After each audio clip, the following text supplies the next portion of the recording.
Hi guys, welcome to my channel, and here's another recipe video for you guys. Today I'm gonna do barbacoa, or birria, however you like to call it.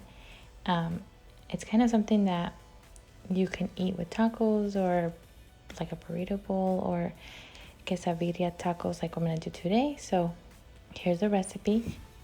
So I'm gonna be using 4 pounds. We usually in our household we use about 2 to 3 pounds of meat when we have dinner, but my husband wanted to have a little bit extra, so 4 pounds is gonna be good for about 2 meals. But you could use however many you want. Cilantro, and we're gonna be using onion, and then we have bay leaf. We have these chilies. They're guajillo, they're dried chilies, and you can find them in the bag, and they say guajillo. I'll write the name right here. And then this is ground cumin and oregano, dried oregano. And you already know for the meat, salt, pepper, garlic powder, and garlic and onion powder. Sorry, that was a tongue twister.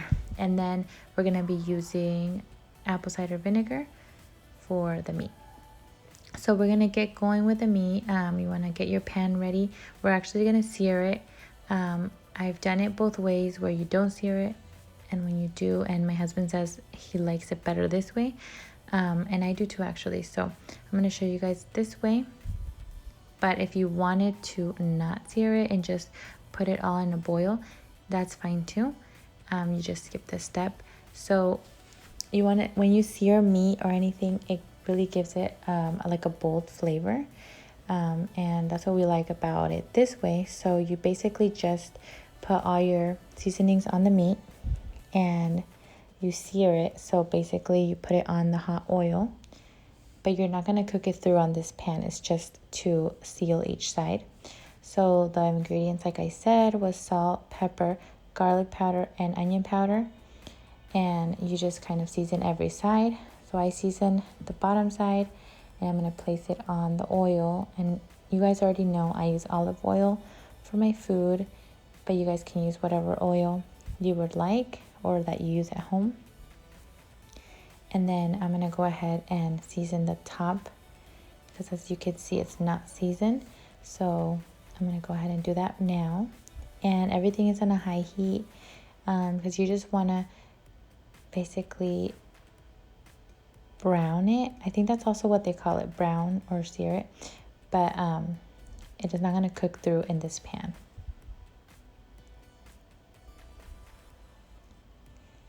And you want to just season however you season meat.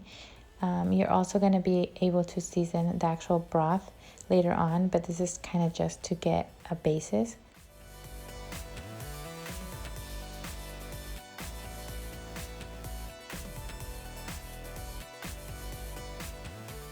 There you go. So you can see them kind of browning on every side. You want to flip them over.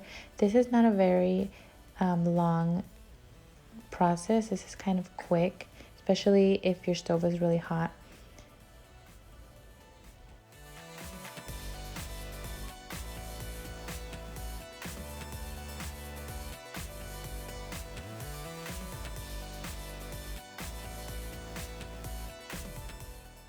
All right, you guys, so we have the meat done browning. I'm gonna start transferring it into the bigger pot where it's gonna cook, and then I have the chilies starting to boil soon.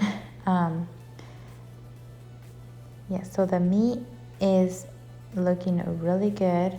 We're just gonna transfer it in here, and we're gonna add 2 bay leaves, and this is also for flavor. You want to take them out when you're done cooking. And we're gonna do for the blender 1/4 of an onion, 3 garlic cloves, and we're just gonna add all the chilies now so they kind of cool off. You don't want to turn on the blender with hot chilies. And these chilies are not spicy. They're kind of a tad bit, but honestly they're more used for color and for taste. So there they go. And we're gonna also add in the blender 1 teaspoon of cumin, or even less if you're not really into the strong flavors. And we're gonna do oregano and apple cider vinegar. So for oregano, you want to do about 2 like pinches of oregano or 1 teaspoon. And then for the apple cider vinegar, you want to do 1/4 of a cup. I think I might have done a little bit more because it's 4 pounds, but if you're not really used to vinegar in your food, do a little less than that. And the rest is just water. You're gonna blend it up. You're gonna make sure it's really nice and blended. So I did want to show you guys as the chilies are blending really good. The meat is already kind of boiling. I have it on high, but I didn't add any water, you guys. It's just the meat.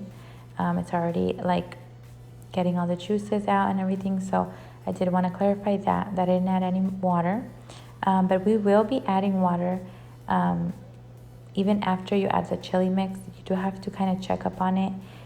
It's kind of like beans where you have to keep checking on them like every hour, make sure that the water's still there. And you want to keep checking the flavor, making sure it's good on salt. So that's what I wanted to clarify here.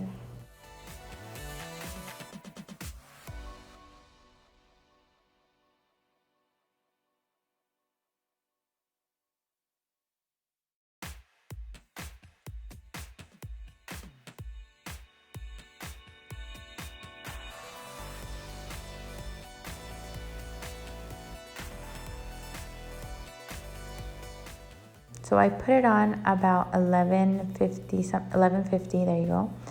And it was all done around, I think it was 3 o'clock. So it took about 3 hours. And after it's brought to a boil, you want to just put it on like a 3 or 4 on your stove. See the color it's getting. And I also kept checking it maybe every hour to make sure it had enough water and enough salt. I added salt a couple times. So you don't want the water to consume all the way because then it's just going to be dried out. So you just kind of want to check on it. And if you did it in a crock pot, you wouldn't even have to check on it because it wouldn't have dried out. So I'm going to take it out to start shredding it to make the tacos, well, the quesadilla tacos. I'm going to put cheese and just the meat and fold them. And I did drizzle some oil so they would get a little bit crispy. My husband made these tortillas, you guys.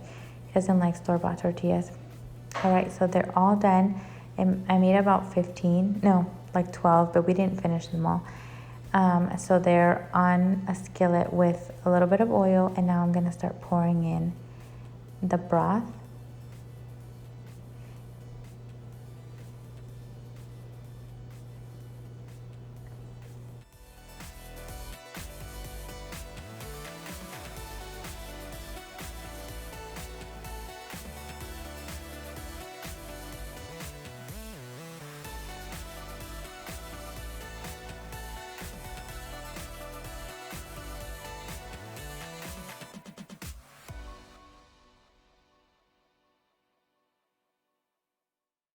All right, you guys, well, there you have it.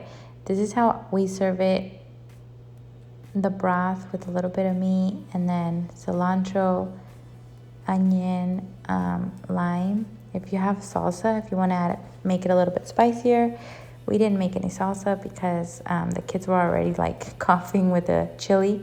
I don't know why it was so scandalous, but it wasn't spicy though. And then the quesadilla tacos, it's like a tongue twister, but they're so good. They're crunchy. The more oil you add and the more you leave them to toast, they're crunchier. So they're just like a good mix. And I know a lot of people have been eating them in restaurants, but there you have it, you guys. And then if you do make about 2 to 4 pounds, you'll have a lot of left over, especially if you shred it. So I hope you guys like this recipe and that you guys try this at home. And please smash that like button if you liked it and subscribe to see more. Bye, guys.